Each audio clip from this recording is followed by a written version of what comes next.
Ayan ang taong maraming gawain sa barangay. Tingnan natin.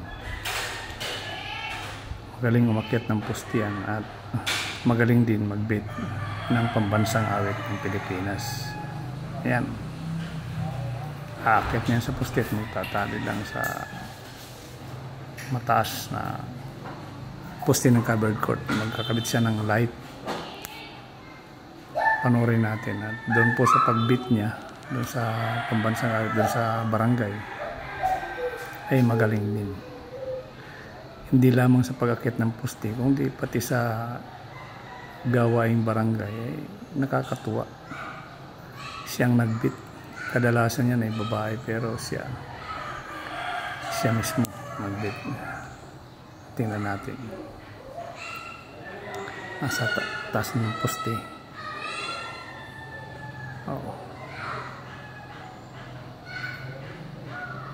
Napakataas niyang poste na yan. Hagdano na yan. Mahaba yan.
Ang biyaya ng may mag-aapit ang mga ng